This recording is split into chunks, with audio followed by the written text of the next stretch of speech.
اس پر اللہ پاک کا شکر ادا کرتا رہے اور راضی با رضائے الہی رہے. جو اللہ نے دیا ہے اس پر شکر بجا لاتا رہے تو اللہ پاک اس کی نعمتوں میں بھی فراوانی کرے گا، مشکلات پریشانیوں سے بھی بچا کے رکھے گا. اگر کہیں مشکلات پریشانیاں آ بھی رہی ہیں پھر بھی یہ شکر ادا کر رہے ہیں تو آخرت میں اجر و ثواب تو انشاءاللہ ملنا ہی ملنا ہے. یا مرحبا، سبحان اللہ. بڑی پیاری بات کی طارق بھائی نے.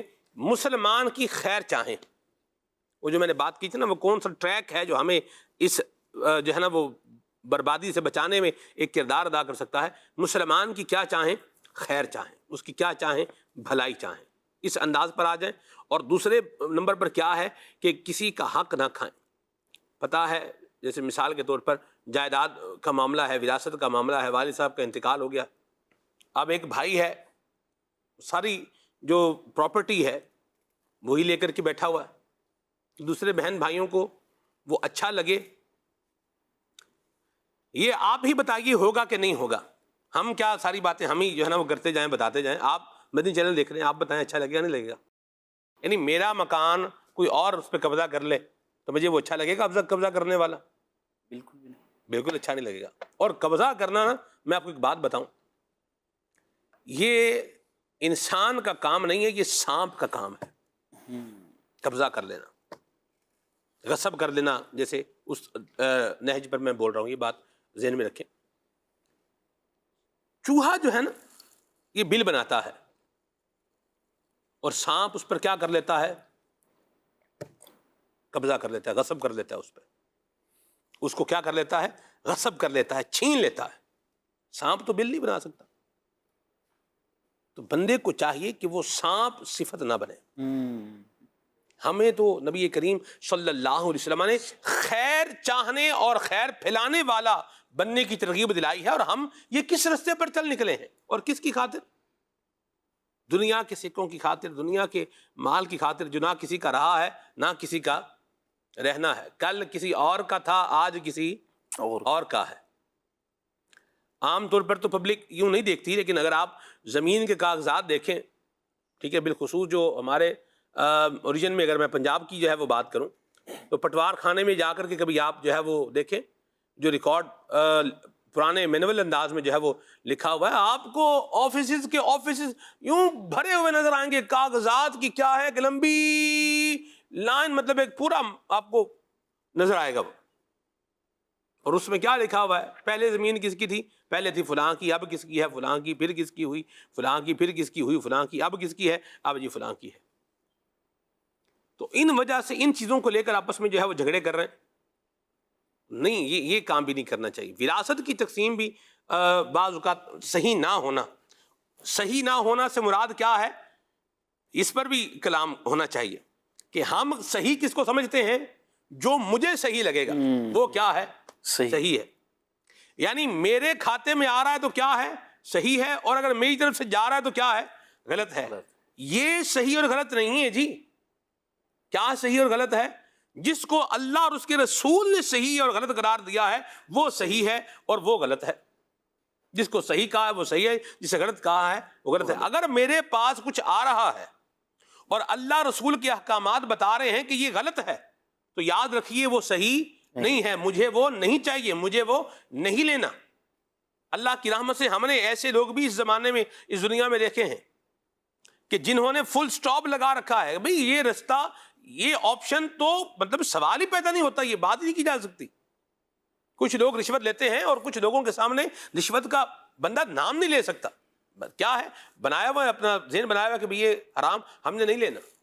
تو ہم وراثت کے معاملے میں بھی یہ نہ سوچیں کہ میرے پاس آ رہا ہے تو ٹھیک ہے، میرے پاس سے جو جا رہا ہے حق دوسرے کا بنتا ہے، اسی کو ملنا چاہیے. جس کا 1 پوائنٹ جو ہے نا وہ ایجنڈا ہے، اللہ اور اس کے رسول نے جس کا جو حق رکھا ہے وہ اسے ملنا چاہیے. کیا کہیں گے اویس بھائی؟ بالکل درست فرما رہے ہیں. اور اس میں زیادہ تر بہنوں کا حق جو ہے وہ مارتے ہیں. جی. کئی ایسے ہوتے ہیں کہ مرد آپس میں تو تقسیم بھائی کر رہے ہوتے ہیں، لیکن بہن کی چونکہ ہم نے شادی کر دی ہے، وہ سارا جہیز وغیرہ سب کچھ دے دیا تھا، لہٰذا اب اس کو دینے کی ضرورت نہیں ہے. تو یہ بالکل غلط ہے. وراثت تو اصل ہے وہ جو ہے نا، بعض لوگ یہ کہتے ہیں والد صاحب کو کہ ہمیں آپ جیتے جی ہی وراثت دے دیں. حالانکہ وراثت تو بھائی انتقال کے بعد ہی وہ ہوگا نا. مجھے میرا حصہ دے دیں. جی جی. اولاد باپ سے کیا کہہ رہی ہے؟ مجھے میرا حصہ دے کے کیا کر دیں؟ الگ کر فارغ کر دیں. صحیح بات. اس پر پراپر بعضوں کا جھگڑا کرتے ہیں والدین سے, بالکل غلط ہے. حصہ تو اس وقت بنے گا نا جب والد کا انتقال ہوگا, پھر وراثت بنے گی. اس سے پہلے تو وراثت بن ہی نہیں سکتی. اس سے پہلے تو ہے ہی والد صاحب کی ملکیت. آپس میں جھگڑا کریں گے تو پھر بندہ جو ہے وہ تکلیف میں خود بھی آئے گا, والد بھی تکلیف میں آئے گا, اور سزا کے مستحق بھی ہو سکتے ہیں. اللہ بچا. یہ بھی ایک بات اویس بھائی نے اچھا پوائنٹ لیا جی. مجھے میرا حصہ دے دیں. آپ کا حصہ کیا ہے؟ جو آپ کما رہے ہیں حضور وہی آپ کا حصہ ہے. یہ بھی یاد رکھنے کی بات ہے. یہ بھی کلیش کا سبب ہے, میں بتاؤں, گھروں کے اندر کہ مجھے کیا کر دیں, میرا حصہ دے دیں. ماں سے مجھے میرا کیا کر دیں, حصہ دے دیں. ماں زندہ ہے, امی جو آپ کے پاس ہے نا, اس میں سے جو میرا حصہ ہے وہ آپ مجھے دے دیں. تو ماں باپ جب تک وہ موجود ہیں تو وہ جو کچھ ہے وہ انہی کا حصہ ہے. میرا حصہ, اولاد کا کوئی حصہ, نہ بیٹی کا حصہ ہے نہ بیٹے کا حصہ ہے. ماں باپ کی مرضی, دینا چاہیں تو دیں, نہ دینا چاہیں تو نہ دیں. ہم ان سے تقاضا, مطالبہ, ڈیمانڈ کر کے ان کے ساتھ جو ہے نا وہ بدتمیزی والا انداز اپنائیں, یہ اپنی آخرت کو برباد کرنے والا معاملہ ہے. اور اس سے یقیناً ماں باپ کے دل میں کوئی محبت آنے والی تو ہے نہیں. شعیب بھائی. سلمان بھائی, اس میں ایک ہمارے معاشرے کے اندر نا ایک چیز عام ہے. ہر کوئی یہ بولتے ہیں میرا حق مجھے دو, میرا حق مجھے دو, ساڈا حق اتنے رکھ. جی. لیکن اگر ہم غور کریں نا, اگر ہم اپنے معاشرے کے اندر ستھرا پن لانا چاہتے ہیں اور معاملات جو ہیں ہم سیدھے کرنا چاہتے ہیں, تو ہم صرف یہ جملہ کہنا شروع کر دیں کہ اپنا حق مجھ سے لے لو. اگر آپ کا کوئی حق مجھ پر ہے تو مجھ سے آپ لے لو, تو سارے معاملات سیدھے ہو جائیں. ہر کوئی صرف اس چکر میں لگا ہوا ہے کہ مجھے میرا حق دے دو, مجھے میرا حق چاہیے. یہ نہیں کہہ رہا کہ مجھ سے میرا حق اپنا آپ کا جو حق ہے وہ مجھ سے آ کر لے لو. تو اگر معاشرے کے اندر جو سب سے بڑا بگاڑ ہے نا وہ اسی چیز کی وجہ سے ہے. صحیح. کہ ہم نے شرعی تقاضوں کو چھوڑ دیا ہے. صحیح. اور دنیاوی چیزیں ہمارے ذہن کے اندر آتی ہیں, دنیاوی معاملات ہمارے ذہن کے اندر آتے ہیں. اگر ہم شرعی اعتبار سے سارے معاملات کرنا شروع کر دیں, جیسے اب یہ وراثت ہی کی بات ہوئی, تو بعض اوقات بھائیوں کے اندر, بہنوں کے اندر, یہ بعض اوقات نسلوں کے اندر ڈیوائیڈ ہوتا ہے, نسلوں کے اندر بات جاتی ہے. اب کیا بھانجا جو ہے اپنے ماموں سے بغض رکھ کے بیٹھا ہوا ہے, کینہ رکھ کے بیٹھا ہوا ہے. وجہ کیا ہے کہ ماموں نے جو ہے وہ میری ماں کی وراثت دبائی ہوئی ہے. بھتیجا اپنے چاچا سے رکھ کر بیٹھا ہوا ہے, تایا سے رکھ کر بیٹھا ہے. تو بعض اوقات اس کی شرعی تقسیم نہ ہونے کی بنا پر یہ بغض و کینہ ہمارے اپنے عمل سے آ جاتا ہے کہ ہم نے جب اس معاملے کو شرعی طور پر حل نہ کیا ہو تو ہمارے خاندانوں کے اندر یہ بغض کینہ اور عداوت پھیلتی چلی جاتی ہے, اور خاندان کے خاندان تباہ ہو جاتے ہیں, آپس کی رشتہ داریاں ختم ہو جاتی ہیں, آپس کے تعلقات ختم ہو جاتے ہیں. تو بہتر یہ ہے کہ جو بھی ہم نے معاملہ کرنا ہو شریعت کے دائرے کے اندر کریں. اور اگر ہم اس کے لیے سب سے اچھا کام یہ کریں کہ اپنی ذات کے طور پر, اپنے ذاتی طور پر فیصلہ کرتے ہوئے کہ میں یہ کام یہ کر لوں اور اس کو اس طرح کر لوں, اس سے بہتر یہ ہے کہ ہم کسی عالم دین کے پاس جائیں, مفتی صاحب کے پاس جائیں, اور وہ ایسا مفتی ہو, ایسا عالم ہو جو عالم کہنے کے حقدار بھی ہو. ایسا نہ ہو کہ کسی داڑھی والے کو دیکھا چلو مولوی صاحب یہی ہیں تو ان سے پوچھ لیتے ہیں. ایسا عالم ہو جو واقعتاً عالم ہو, اس کے پاس جائیں, علم کا عالم ہو. جی, علم کا عالم ہو, اس کے پاس جائیں اور جا کر یہ معاملات پوچھیں اور اس معاملے کو سیدھا کریں. اگر آپ اس طرح کریں گے تو انشاءاللہ عز و جل دنیا میں بھی کامیاب ہوں گے, آخرت میں بھی کامیاب ہوں گے. سبحان اللہ. دین اسلام کے احکام پر عمل کریں, اور دین اسلام کے احکام کے مطابق جب وراثت تقسیم ہو گئی ہے تو اب جس کا جو نہیں ہے وہ اسے کیا کر دے, چھوڑ دے. جب مجھے پتا ہے کہ یہ جگہ جہاں میں رہ رہا ہوں یہ میری نہیں ہے تو پھر میں اسے کیا کر دوں, اسے چھوڑ دوں. اور اگر وہاں رہ رہا ہے تو پھر جو اگر وارث جو دیگر ہیں وہ اجازت دے رہے ہیں یا کوئی آپس میں سیٹلمنٹ کی کوئی ترکیب بنائی ہے پھر تو بات ٹھیک ہے. لیکن دھونس اگر جما رکھی ہے تو یہ ایک تو شرعاً درست اور جائز نہیں ہے. یہ بندے کے لیے کسی کے مال پر جو ہے وہ قبضہ کر لینا, نہ حق کس طرح سے جو ہے اس کو غصب کر لینا, تو یہ تو جب تک اس کے پاس رہے گا تو گناہ اس کے نامہ اعمال میں لکھا جاتا رہے گا. سویا ہوا ہے پھر بھی نامہ اعمال میں گناہ لکھا جاتا رہے گا. یہی معاملہ قرض کا بھی ہے. جیسے قرض کسی کا لے کے کیا کر لیا, دبا لیا, واپس کیا ہے کر ہی نہیں رہا, اور سامنے والے بندے سے ریلیف بھی نہیں لے رہا. ٹھیک ہے, ایک تو ہوتا ہے نا آپ اعتماد میں لے کر کے کسی کو یہ ایک پرابلم ہے, ہم انشاءاللہ اس کو ادا کر رہے ہیں یا اس کو پے کر رہے ہیں, لیکن ابھی صورتحال جو ہے ہماری یہ ہے, آپ ہمیں تھوڑا ریلیف دے دیں. اور باقی صورتحال بھی ایسی ہونی چاہیے. خرچے باقی سارے کیا کر رہا ہے, پورے کر رہا ہے, موبائل پہ موبائل بدل رہا ہے, گاڑی پہ گاڑی بدل رہا ہے. ٹھیک ہے, پلاٹ لے بھی رہا ہے, بیچ بھی رہا ہے, سارے کام سب صحیح کر رہا ہے، اور پیسے دینے کی باری کیا کہہ رہا ہے؟ نہیں ابھی ذرا حالات ٹائٹ ہیں، یہ اب ہم نہیں کر پائیں گے۔ تو یہ تو اتنا اس کا سخت حکم ہے کہ اگر اپنی چیز کوئی بیچ کر کے آپ کو وہ ادائیگی کرنی پڑے تو وہ چیز بیچ کر کے ادائیگی کرنی ہوگی اس کی۔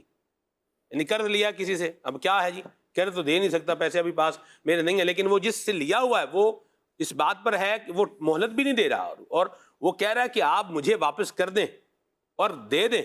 تو اب میں دیکھوں یار میرے پاس اب موبائل ہے، تو یہ موبائل بیچ کر کے اس کے پیسے تو ادا کرنے پڑیں گے۔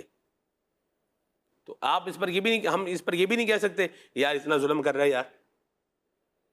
ظلم تو دیکھا جائے تو لے کر نہ دینے والا بات کر رہا ہے، اور لوگ کہتے ہیں ہم بھاگ کے تھوڑی کہیں جا رہے ہیں۔ اب بھاگ کے جا رہے نہیں جا رہے، یہ تو کلام ہی نہیں ہے، یہ تو مسئلہ ہی نہیں ہے، یہ تو بات ہی نہیں ہے، کیا بھاگ کے جا رہے ہیں؟ بات یہ ہے ہمارے پیسے دے دیں، پیسے دینے والی بات نہیں کریں گے، اور چار باتیں بیچ میں لے کے ہم کہیں بھاگ کے جا رہے ہیں، ہم کو آپ کے پیسے کھا رہے ہیں۔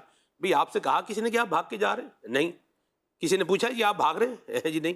کسی نے پوچھا آپ ہمارے پیسے کھا رہے ہیں، کھا جائیں گے آپ؟ پوچھ ہی نہیں رہا وہ بندہ۔ تو جو بات ہو ہی نہیں رہی، جو معاملہ یوں بولیے میدان میں نہیں ہے، وہ باتیں کرتے رہنا، اور جو میدان میں بات ہے وہ نہ کرنا، اسے کہتے ہیں خلط مبحث کرنا، اور آگے پیچھے دائیں بائیں کی جو ہے وہ ہانکنا، اور یہ اچھا کام نہیں ہے، یہ نہیں کرنا چاہیے۔ جب آدمی یہ چیزیں کرتا ہے تو پھر معاشرے کے اندر یوں بولیے کہ بغض پیدا ہوتا ہے، کینہ پیدا ہوتا ہے، دشمنی پیدا ہوتی ہے، نفرت پیدا ہوتی ہے، غیر مساوی پن جو ہے وہ آتا ہے، اور پھر وہ اپنا یوں بولیں کہ جو بھی معاملہ ہے وہ سارا ساتھ میں کیا ہے لے کر کے ہی آتا ہے۔ اللہ پاک ہمیں عافیت اور سلامتی عطا فرمائے، اپنی رحمت کے سائے میں رکھے، اور ہمیں کسی کا حق کھانے سے اللہ بچنے کی توفیق عطا فرمائے۔ تو حق کسی کا کھا رکھا ہے تو اس کی فوراً سے تلافی جو ہے وہ کی جائے، یا کم از کم اس کو معافی بھی کی جائے اور تلافی بھی کی جائے۔ معافی بھی کرنی ہے اور کیا کرنا ہے، تلافی بھی کرنی ہے، تاکہ بندہ جو ہے یہ بغض اور کینے کا اس طرح دشمنی کا کیا ہو، خاتمہ ہو۔ اور اپنے انداز کو ہم نے اپنے طور پر جب بہتر بنانا ہے تو وہ کیسے بنانا ہے کہ ہم نے ہر مسلمان کی کیا چاہنی ہے، خیر چاہنی ہے۔ عبدالحبیب بھائی بڑی پیاری بات کہتے ہیں، وہ کہتے ہیں سب کا بھلا سب کی خیر، سب کے بھلے میں اپنی خیر۔ سبحان اللہ۔ کالز لیتے ہیں پھر آگے چلتے ہیں انشاءاللہ۔ جی جو آج کا ٹاپک ہے کہ بوجھ سے ریلیٹڈ ہے، تو میں یہ پوچھنا چاہ رہا تھا کہ انہوں نے فرمایا ہے نا کہ کوئی نقصان بھی مل جائے تو اس کے لیے دل میں بوجھ نہیں رکھنا چاہیے۔ تو اب ایک ایسا بندہ ہے جس سے بار بار نقصان ہو رہا ہے، یعنی کہ ایک دفعہ اس کو معاف کر کے پھر اس کے پاس جاتے ہیں، ہر دفعہ وہ حق تلفی کرتا ہے، ہر دفعہ وہ ظلم کرتا ہے، ہر دفعہ اس سے نقصان کا اندیشہ ہے۔ تو یہ تھوڑا سا میں ان سے رہنمائی لینا چاہتا ہوں۔ جی بتائیں شعیب بھائی۔ مومن کی شان یہ نہیں ہے کہ وہ ایک ہی جگہ سے بار بار ڈسا جائے۔ اب آپ کو پتہ چل گیا جب اس کا عمل ہی بار بار یہی ہے کہ وہ تنگ کرتا ہے، پریشان کرتا ہے، کھا جاتا ہے یا پھر دبا لیتا ہے، تو بہتر یہ کہ اس سے کنارہ کشی اختیار کر لی جائے، نہ یہ کہ دوبارہ اس کے پاس جا کر اپنا جو ہے وقت ضائع کیا جائے اور اپنے پیسوں کو ضائع کیا جائے، یا جو بھی معاملہ ہے آپ کا۔ تو بہتر یہ ہے کہ آپ نے جب دیکھ لیا کہ اس کا عمل ہی یہی ہے کہ وہ ہر دفعہ آپ کو نقصان پہنچاتا ہے، تو اس سے کنارہ کشی اختیار کر لیں، اس کے پاس نہ جائیں۔ یہی اس کا طریقہ ہو سکتا ہے، اس کے علاوہ تو اور تو کوئی صورت نہیں بنتی۔ بغض نہ رکھا جائے، نفرت دشمنی نہ رکھی جائے، اس کا مطلب یہ نہیں ہے کہ اسے دوستی رکھی جائے۔ یہ اس کو تھوڑا سمجھنے کی ضرورت ہے، ایک باریک سی لائن ہے کہ آپ کسی سے دشمنی نہ رکھیں، مطلب یہ نہیں کہ آپ اس سے کیا کر لیں، دوستی کر لیں۔ دل میں دشمنی کا جذبہ یہ نہیں ہونا چاہیے، یہ ایک اعلیٰ درجہ ہے، بہت اعلیٰ درجہ ہے، اللہ ہمیں نصیب فرمائے۔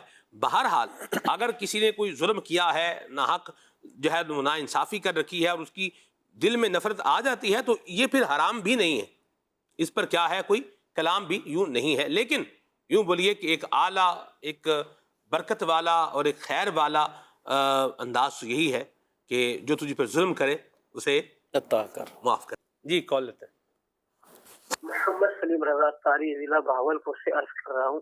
ماشاءاللہ سلمان بھائی، جو آپ نے آج کا موضوع انتخاب فرمایا بغض کے حوالے سے، آج کل یہ معاشرے میں بہت زیادہ پایا جا رہا ہے۔ میں یہ عرض کرنا چاہوں گا کہ اس کی وجوہات آپ ارشاد فرما دیجئے کہ یہ انسان کے اندر خود بخود پیدا ہو جاتا ہے، یا یہ کسی سوسائٹی میں ایسی میں بیٹھتا ہے کہ جس کی وجہ سے یہ چیزیں ذہن میں جنم لیتی ہیں، یہ وسوسے جنم لیتے ہیں۔ سوسائٹی کا بھی بڑا کردار ہوتا ہے، بہت بڑا کردار، اس سے انکار نہیں ہے۔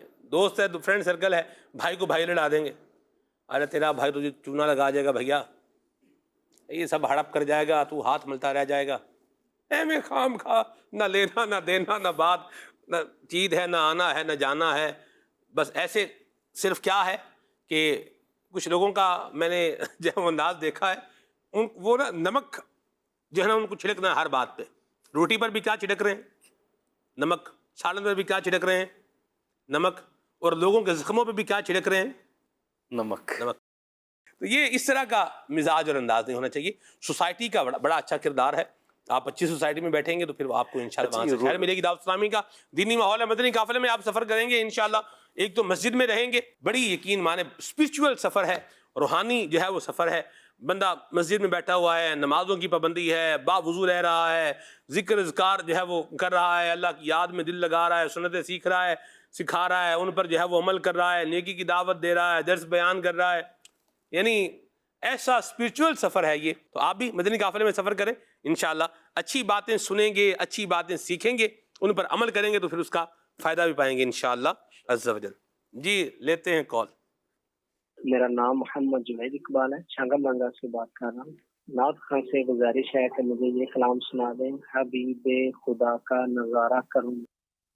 واہ جی مرحبا، ماشاءاللہ کیا بات ہے جی. چھانگا مانگا سے آپ نے کال کی جاوید بھائی، اللہ آپ کو برکتیں سلامتیاں عطا فرمائے. آپ گئے ہیں ویسے بھی کوئی چھانگا مانگا گئے ہیں؟ چھانگا مانگا نہیں گئے. چلے چھانگا مانگا بھی ایک شہر کا نام ہے، جنگل کا خالی نام نہیں، پورا شہر آباد.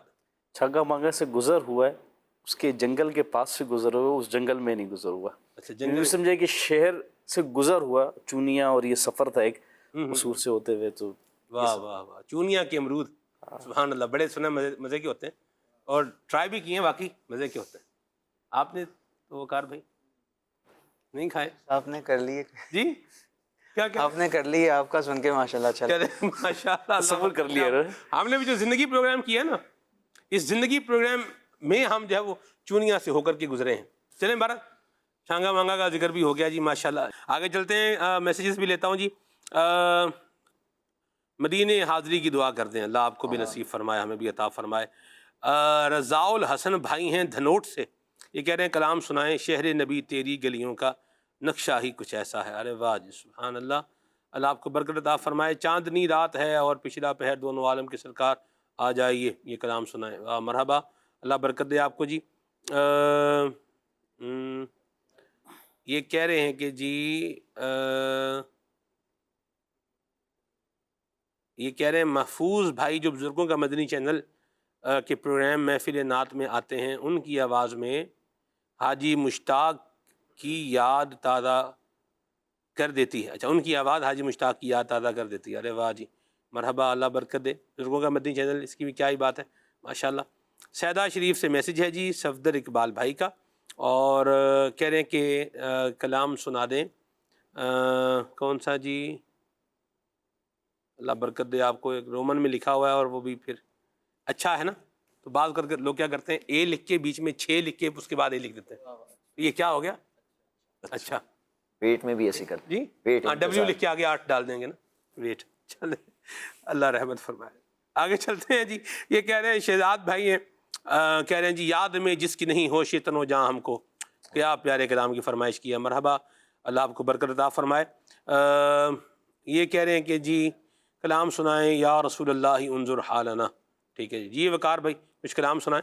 یاد میں جس کی نہیں ہوش تن و جان ہم کو،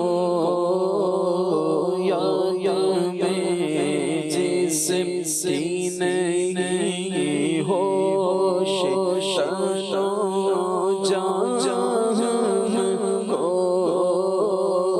پھر دکھا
جس تبسم نے گلستان پہ گرائی بجلی،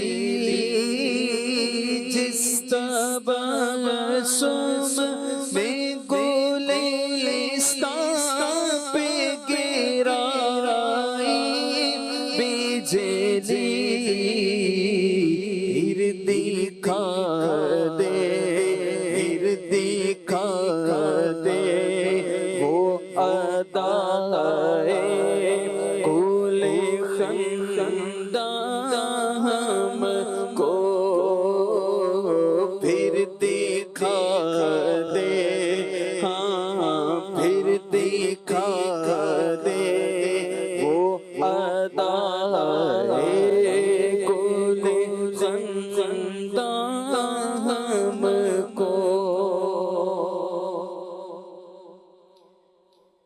حبیب خدا کا نظارہ کروں میں، حبیب خدا کا نظارہ کروں میں، دل و جان ان پر نثارہ کروں میں، دل و جان ان پر نثارہ کروں میں، تیری کفش پایوں سوارا کروں میں، تیری کفش پایوں سوارا کروں میں، تیری کفش پایوں سوارا کروں میں، کہ پلکوں سے اس کو ہارا کروں میں، کیوں غیر کی ٹھوکر کھانے جاؤں میں، کیوں غیر کی ٹھوکر کھانے جاؤں میں، کیوں غیر کی ٹھوکر کھانے جاؤں، تیرے در سے اپنا گزارا کروں میں، حبیب خدا کا نظارہ کروں میں، شہر نبی تیری گلیوں کا، شہر نبی تیری گلیوں کا نقشہ ہی کچھ ایسا ہے، خلد بھی ہے مشتاق زیارت، خلد بھی ہے مشتاق زیارت، جلوہ ہی کچھ ایسا ہے، دل کو سکون دے، آنکھ کو ٹھنڈک، روزہ ہی کچھ ایسا ہے، دل کو سکون دے، آنکھ کو ٹھنڈک، روزہ ہی کچھ ایسا ہے، فرش زمین پر عرش بری ہو، لگتا ہی کچھ ایسا ہے، خلد بھی ہے مشتاق زیارت، جلوہ ہی کچھ ایسا ہے۔ یا مرحبا ماشاءاللہ. ابھی ہم آپ کو مدنی چینل کے ناظرین دکھانے جا رہے ہیں ایک ویڈیو پیکج. قبلہ نگران شورا عدم ذلہ کا بہت پیارا ویڈیو پیکج ہے ہمارے پاس. یہ انشاءاللہ آئیے آپ کو دکھاتے ہیں اور پھر انشاءاللہ گفتگو کے سلسلے کو مزید آگے بڑھاتے ہیں. صلو علی الحبیب صلی اللہ تعالی علی محمد. کسی کی عادتوں کا جائزہ لینا ہے یا کسی کے کردار کا جائزہ لینا ہے, اس سے کاروبار کیا ہو, اس کے ساتھ سفر کیا ہو, وہ آپ کا پڑوسی ہو, اس کے ساتھ لین دین کا کوئی معاملہ ہوا تو پتہ چلے گا کہ یار اس کے اخلاق کتنے اچھے ہیں. یا اس کو آپ نے غصے کی حالت میں دیکھا ہو. پہچان کا بڑا خوبصورت فارمولہ ہے کہ جب انسان کے ساتھ غلط بات ہوتی ہے, اس کے ساتھ کوئی رونگ ایٹیٹیوڈ ہوتا ہے, اس وقت اس کا ریئیکشن کیا ہے. وہ برداشت کر رہا ہے, صبر کر رہا ہے. ہم بہت برداشت والے ہیں, ہماری برداشت یہاں تک ہے. جب کوئی ہمارے ساتھ بد اخلاقی کرتا ہے, بدتمیزی کرتا ہے, تو مثال کے طور پر اس کی بدتمیزی بڑھ رہی ہے اور ہمارے اخلاق نیچے آ رہے ہیں. کیسے؟ بھائی جان تھوڑا احتیاط کرو یار, یہ ہم اخلاق والے لوگ ہیں. تو وہ بدتمیزی کر رہا ہے, ایسا نہ کریں, کچھ تو لحاظ کریں. اب میں برداشت کر رہا ہوں اس کا مطلب یہ تو نہیں ہے نا. وہ مزید بدتمیزی کر رہا ہے. دیکھیں آپ آپے سے باہر ہو رہے ہیں, پھر آپ دیکھ لیں وہ اور بدتمیزی کر رہا ہے. تو آپ کہتے دیکھو ابھی میں چپ بیٹھا, اس کا مطلب یہ نہیں ہے کہ پھر میں کچھ کر نہیں سکتا, پھر مجھے اس بات پر آپ وہ ابھار رہے ہیں کہ پھر میں بھی کچھ کر دوں. اور اس سے اور بدتمیزی, ابھی اتنی دیر سے سمجھا رہا ہوں سمجھ نہیں رہا ہے, انسان ہے کون ہے, دوں گا ایک. یہ ہمارا انداز ہے. ہم بہت برداشت والے ہیں, لیکن آقا دو جہاں صلی اللہ تعالیٰ علیہ وسلم پر ہمارے ماں باپ قربان, ہماری جان قربان, ہمارا سب کچھ قربان. نبی پاک صلی اللہ تعالیٰ علیہ وسلم کے اخلاق کریمہ, ان کی تو شان, اس کو تو میں ہاتھ سے کیا مثال دوں گا. انک لعلی خلق عظیم, بے شک آپ اخلاق کریمہ کے بلند مرتبے پر فائز. سبحان اللہ. اور یہ تعریف کون کر رہا ہے؟ آپ کا رب کریم. آپ کا رب کریم آپ کی تعریف فرماتا ہے رسول پاک صلی اللہ تعالی وسلم کی, وَإِنَّكَ لَعَلَىٰ خُلُقٍ عَظِيمٍ, آپ اخلاق کریمہ کے بلند مرتبے پر فائز ہیں. اتنا بلند اور اعلیٰ آپ کے اخلاق کریمہ تھے. تو آپ صلی اللہ تعالی علیہ وسلم کے ساتھ اگر کوئی بد اخلاقی کرتا, کوئی اسے انداز اختیار کرتا نامناسب, جس طرح اس کی بد اخلاقی بڑھتی جاتی تھی نا, آقا دو جہاں صلی اللہ علیہ وسلم کا اخلاق کریمہ برداشت بڑھتا چلا جاتا تھا. ہو ہی نہیں سکتا تھا کہ کسی کی بد اخلاقی نبی پاک کے حسن اخلاق کو کراس کر جائے. وہ اخلاق کریمہ کی اتنی بلندیوں پر فائز تھے, یہ ہو ہی نہیں سکتا تھا. بلکہ تکلیف دینے والوں کو تو دعائیں دیے, مسکراہٹوں سے نوازا ہے, تبسم سے نوازا ہے نبی پاک صلی اللہ تعالی علیہ وسلم نے. مشہد کے یا رسول اللہ, حضور کی خدمت کے قربان جاؤں. تو آقا کریم صلی اللہ علیہ وسلم کی مبارک سیرت پر جب بندہ عمل کرتا ہے اور اخلاق حسنہ کے ساتھ زندگی گزارتا ہے تو پھر بغض و کینے سے بچنے میں کامیاب ہو جاتا ہے. لیکن کچھ چیزیں ایسی ہیں جو لوگوں کے دلوں میں ہمارا بغض پیدا کر دیتی ہیں, ہمیں اس اعتبار سے بھی چکنا رہنا ہوگا. کچھ کا ہم نے ذکر کیا ہے, کچھ میں چاہوں گا ویس بھائی آپ مزید ذکر فرمائیں. کئی ساری چیزیں ہم نے گفتگو کی بھی ہے, اور کچھ چیزیں جو ہے وہ میں عرض کیے دیتا ہوں. جیسے غصے سے بچنا چاہیے. غصہ جو کرتے ہیں اس سے بھی جو ہے وہ یہ بھی اسباب ایسے ہیں کہ جس سے بغض و کینہ جو ہے وہ سامنے والے کے دل میں آ سکتا ہے. اسی طریقے سے بدگمانی سے بچنا چاہیے. بدگمانی کے حوالے سے تو فرمایا کہ یا ایھا الذین آمنوا اجتنبوا کثیرا من الظن ان بعض الظن اثم ولا تجسسوا ولا یغتب بعضکم بعضا. بدگمانی بعض اوقات جو ہے وہ گناہ کا سبب بن جاتی ہے. تو بدگمانی سے ہم سب کو چاہیے کہ کسی کے بارے میں بھی برا گمان اپنے ذہن میں آنے نہ دیں, دل میں خیال ایسا آنے نہ دیں کہ جو ہے بدگمانی کی وجہ سے ہم گناہ گار ہو سکیں. اور اس کے بعد پھر اللہ پاک نے جو ارشاد فرمایا تجسس سے بچیں, اور پھر فرمایا کہ ایک دوسرے کی غیبت کرنے سے بچیں. غیبتیں بھی اس سے, یعنی بغض و کینہ جب دل میں آ جاتا ہے تو پھر غیبت کی طرف بندہ جاتا ہے. دل میں کسی کے بارے میں بغض آ گیا ہے تو اب دوسرے کو اس کی برائی بیان کریں گے. کوئی ایسی لگتا ہے غیبت سے ٹریول ہوگا بغض کی طرف. یعنی مثال کے طور پر اگر مجھے یہ خبر ملے کہ آپ میرے بارے میں جو ہے نا یہ میرے یہ نقائص جو مطلب ایک ہوتا ہے, کچھ چیزیں تو وہ ہوتی ہیں کہ جو بندے کی سب کے سامنے ہیں, ٹھیک ہے, سب کو پتہ ہی ہے شرابی ہے, شراب پی رہا ہے, سر عام شراب پی رہا ہے, نشئی ہے, نشہ کر رہا ہے, سر عام نشہ کر رہا ہے. تو اب اس کو اگر کسی نے نشئی بول دیا یا شرابی بول دیا تو یہ وہ جو گناہوں بھری غیبت ہے یہ وہ نہیں ہے. جیسے سر عام جو بندہ گناہ کر رہا ہے اس کا اگر کسی نے کوئی تذکرہ کر لیا ہے تو اس میں تو وہ گناہوں بھری غیبت کے نہیں ہے. لیکن کچھ چیزیں ایسی ہیں جو ہڈن ہوتی ہیں, یا عیب ہے بندے کے اندر لیکن کیا ہے اس نے اس کو چھپا رکھا ہے یا اس کو ٹھیک کرنے کی کوشش کر رہا ہے. اب اس عیب کو کیا کرنا, اس کو عیب بتانے کی نیت سے آگے کیا کرتے رہنا, اس برائی بیان کرنے کی نیت سے آگے بتاتے رہنا, یہی تو غیبت ہے. اور جب کسی کے بارے میں یہ پتا چلے گا کہ یہ ہمارے عیب کیا کر رہا ہے، اچھال رہا ہے، تو سننے والے کو کیا ہوگا؟ اپنے بارے میں ہر بندہ اپنے آپ سے سوال کر لے، کسی پہ تبصرہ کرنے کی کیا ہے، ضرورت ہی نہیں ہے. بھئی میرے عیب اگر کوئی بندہ بتا رہا ہے، ہڈن عیب جو میرے ہیں وہ بتا رہا ہے، دوسروں کو ان کے بارے میں اویئر کر رہا ہے، تو مجھے کیسا لگے گا؟ برا ہی لگے گا، ظاہر سی بات ہے. تو اگر میں کسی کے عیب جو ہے وہ بتا رہا ہوں یا وہ کیا کر رہا ہوں، وہ پھیلا رہا ہوں، تو میں کسی کو اچھا کیسے لگوں گا؟ دل میں عزت تو ایسے بندے کی آئے گی نہیں. لیکن بغض اور دشمنی یہ آنے میں دیر نہیں لگائے گی.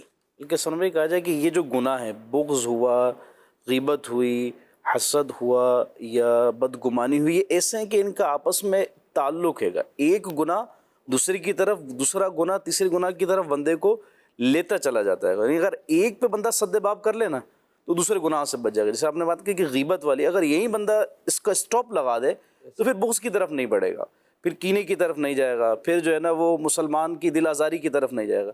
لیکن یہ کیا کہ ایک کو لیا، دوسرے کو پکڑا، تیسرے نے خود ہاتھ سے جکڑ لیا. تو یہ آپس میں یہ گناہ ایسے ہیں کہ ایک دوسرے سے گویا کہ جکڑے ہوئے ہیں. بندہ ایک میں اپنے آپ کو ڈالتا ہے، دوسرے میں پھنستا چلا جاتا ہے، اور پھر یہ اسٹیپ بائی اسٹیپ گناہوں بھری زندگی اور گناہوں بھرے معاملات میں بندہ پڑ جاتا ہے. تو نیکی والی زندگی رہے، نیکی کی طرف آئے، گناہ سے بچے. ابتداً ہی اپنے آپ کو گناہ سے بچا لے کہ جہاں سے گناہ کی ابتدا ہو رہی ہے تو سد باب وہیں سے کر لے تاکہ آگے مزید بڑھے ہی نہ، دوسرے گناہ کی طرف ٹریول ہی نہ کرے. کچھ مزید گفتگو فرمایا. جی بالکل.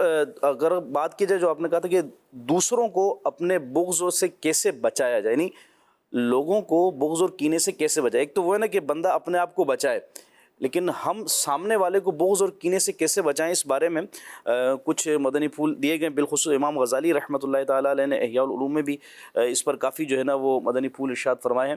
تو کہا کہ ان بات یعنی دوسرے کو بغض سے بچانا ہے، کینے سے بچانا ہے، تو اس میں ایک جو بنیادی پہلو ہے وہ یہ ہے کہ جب بھی گفتگو ہو رہی ہو نا تو کسی کی بات کو کاٹا نہ جائے، اس کی بات کو مکمل ہونے دیا جائے، اس کی بات کو مکمل سنا جائے. تو یہ ایک ایسا انداز ہے کہ آپ جب دوسرے کی بات کو محبت سنیں گے تو گویا کہ آپ نے اس کو رسپیکٹ دی، عزت دی، تو اب جو ہے وہ بغض اور کینے سے بچنے کا ایک سبب ہو جائے گا. اور اگر آپ کی گفتگو کا انداز ایسا ہے کہ آپ اگلے کی بات کو کاٹ کر بس اپنی ہی سنانی ہے، دوسرے کی کٹ کر اپنا ہی بولنا ہے، تو یہ وہ بات ہے کہ جو نہ ہوتے ہوئے بھی بغض اور کینے کی طرف جو ہے بندے کو لے جاتی ہے. اسی طرح ایک اور سبب کہ غلطیاں نکالتے رہنا، بات بات پر گفتگو میں جو ہے نا وہ کسی نے کوئی بات کہی تو اس میں تلفظ کی غلطی کو نکالنا، اس کے انداز کی غلطی کو نکالنا، یعنی بار بار اس کی غلطیوں کو یوں بیان کرتے رہنا، بتاتے رہنا. کہا کہ یہ بھی ایک ایسا سبب ہے کہ جس کے سبب سامنے والے کے دل میں ہو سکتا ہے کہ وہ آپ سے اسٹیٹس میں، مقام میں، عمر میں، مرتبے میں کم ہو، وہ کہے تو کچھ نہ سکے لیکن وہ دل میں اس کی یہ بات آ جائے گی اور کہیں نہ کہیں پھر جو ہے وہ بھی گناہ میں پڑ جائے گا. تو یہ دو تین ایسی بنیادی چیزیں ہیں. تو غلطیاں کیا کی جائے نا، غلطیاں نہ نکالیں، نہیں غلطیاں کرتے رہو. نہیں، غلطیاں بار بار غلطیوں کا اس انداز میں بتانا کہ جس میں لوگوں کو بھی اگر واقعی لگ رہا ہے غلطی ہے، اور ایسا شخص ہے کہ جو لوگوں کے سامنے بھی بتانے پر سامنے والا برا نہیں مانے گا تو کر لے. غلطی بتانی نہیں چاہیے، میں یہ نہیں کہہ رہا کہ غلطی ہو جہاں ایسا شخص کے جس کے سامنے کوئی شخص غلط کام کر رہا ہے اور اس کو پتہ ہے کہ اس کے بتانے پر اس نے درست کر لینا، تو بھائی اس کے لیے تو پھر بتانا ضروری ہے گا.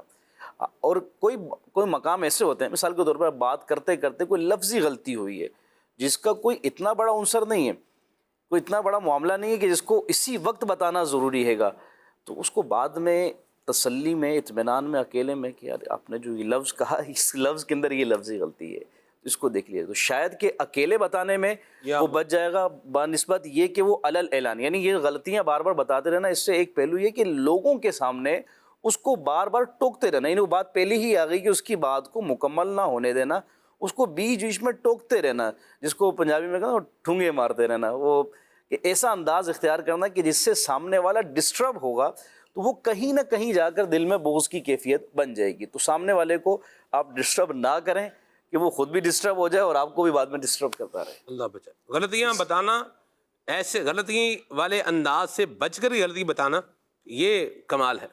تو اس میں ہم ایک چیز یہ بھی شامل کر سکتے ہیں کہ بعض مواقع ایسے ہوتے ہیں جیسے خوشی کے مواقع ہوتے ہیں اب اگر خوشی کے مواقع پر، خوشی کے موقع کے اوپر ہم اس کے سامنے جا کر غم کا اظہار کریں اور اس کو یہ ظاہر کریں کہ ہم تمہارے جو خوشی تمہیں جو ملی ہے ہم اس پر غمزدہ ہیں، تو یہ بھی ایک بغض اور عداوت آنے کا جو ہے سبب بن سکتا ہے۔ اس میں یوں بھی ہے پیارے شعیب بھائی کہ خوشی میں خوش نہیں ہے جی، آپ کی خوشی تو جو ہے سو ہے، پھر ٹھیک ہے آپ جانے آپ کی خوشی جانے، ہمیں تو ہمارے اپنے غم کیا ہیں گھرے ہوئے ہیں۔ یوں بھی بعض وقت بندہ ہوتا ہے، یعنی یہ نہیں ہے کہ بھئی آپ کو چونکہ خوشی میسر آئی ہے لہٰذا ہمیں کیا ہو رہی ہے تکلیف ہو رہی ہے، یوں تو نہیں ہوتا، لیکن بندہ کیا کرتا ہے کسی کی خوشی میں کیا ہو رہا ہے خوش نہیں ہو رہا، کسی کے دکھ میں کیا ہے یہ دکھی نہیں ہو رہا، کسی کے پریشانی کے اندر یہ کیا ہے پریشان نہیں ہو رہا، کوئی محبت کا اس طرح سے جس طرح اسے شفقت کا ایک اظہار کرنا چاہیے، دلاسا دینا چاہیے وہ نہیں دے رہا، تو پھر یہ جو کام ہے یہ پھر دل کے اندر محبت میں پیدا کرنے والے ہیں نہیں۔ اسی طرح اگر ہم کسی سے ہمارے دل کے اندر اگر کسی کا بغض ہو، اب اس بغض کی وجہ جانے کہ بغض کی وجہ کیا ہے۔ اگر اللہ اور اس کے رسول کی خاطر بغض ہے تو یہ بغض کام کا ہے، سبحان اللہ۔ اور اگر بغض اللہ اور اس کے رسول کی خاطر نہیں ہے تو پھر یہ بغض ہمیں تباہ و برباد کرنے والا ہے۔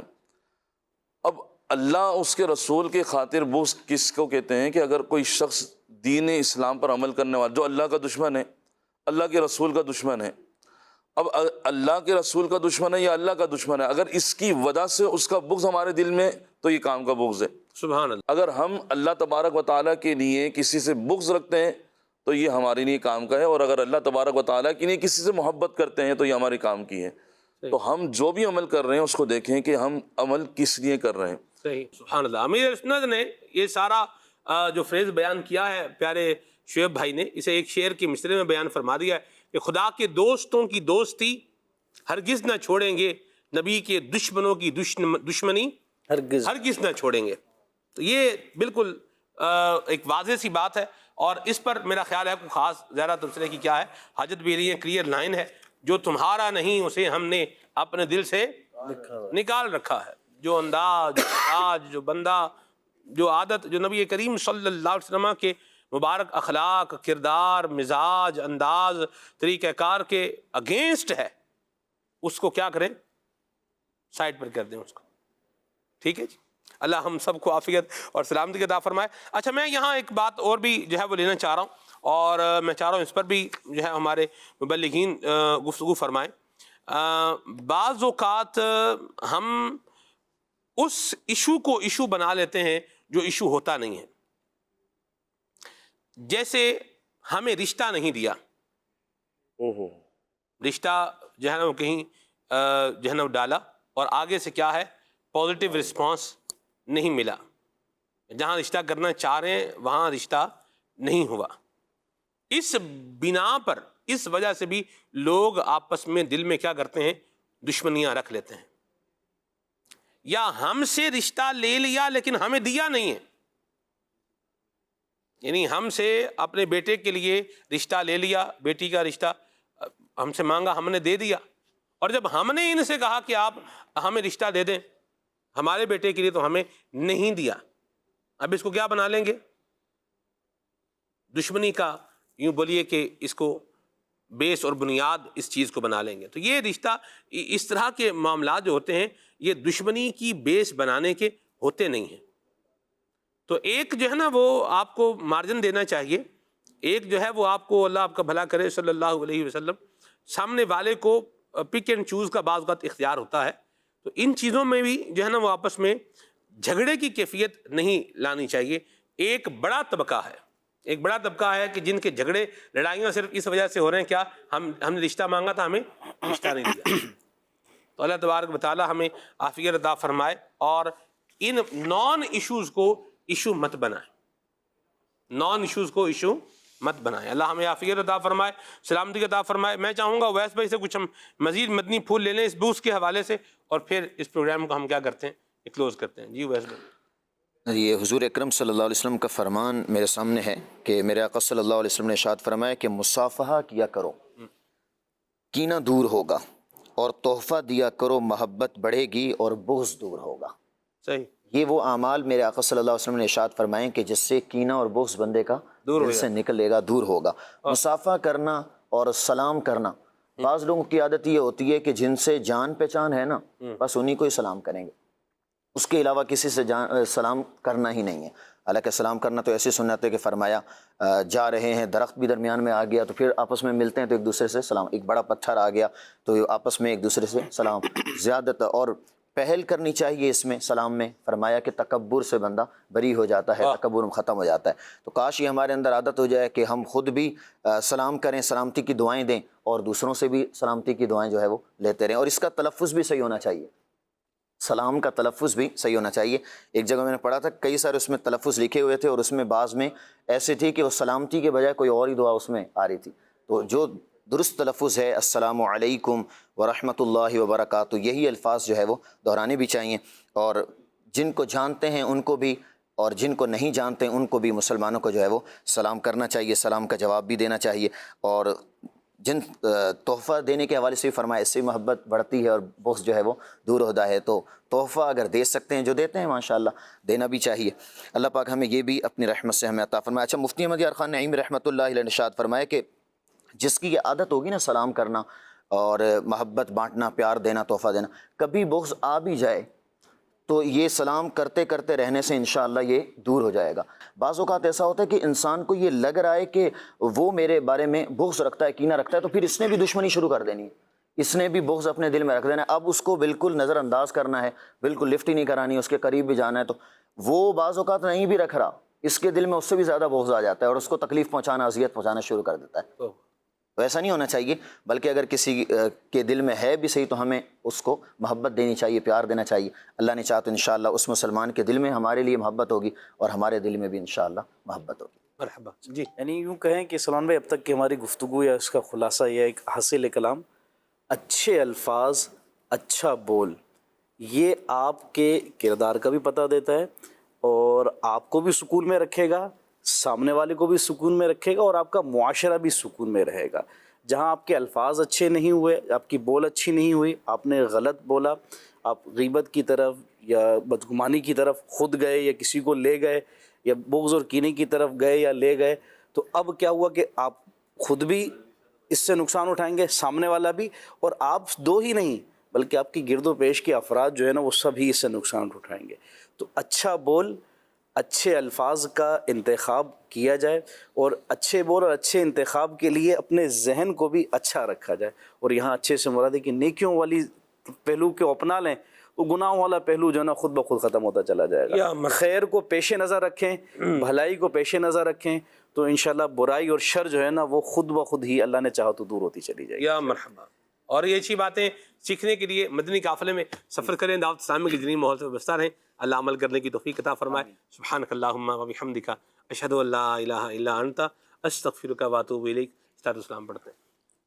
اے بیابان عرب تیری بہاروں کو سلام، میں بیابان عرب تیری بہاروں کو سلام، تیرے پھولوں کو، تیرے پاکیزہ خاروں کو سلام، تیرے پھولوں کو، تیرے پاکیزہ خاروں کو سلام، جب لے نوروں، جب لے سور اور ان کے غاروں کو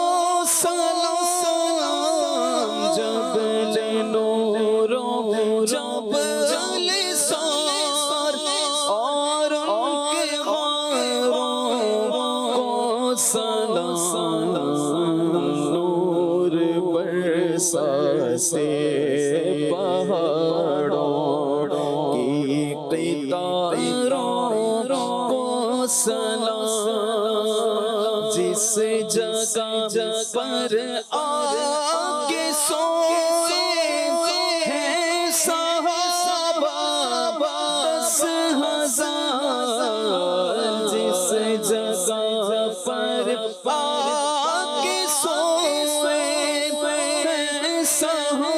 بعد 10,000 اس بقی پاک کے سارے مزاروں کو سلام، غسل کعبہ بھی منظر اس قدر پر کیف ہے، جھوم کر کہتا ہے عطار ان نظاروں کو سلام، میں بیابانے عرب تیری بہاروں کو سلام، تیرے پھولوں کو تیرے پاکیزہ خاروں کو سلام۔ ہو ذکر رب کا صبح ایسے ہو شروع اپنی، خدا رہے راضی ہے یہ آرزو اپنی، کھلے آنکھ صلی اللہ کے کہتے کہتے، کھلے آنکھ صلی اللہ کے کہتے کہتے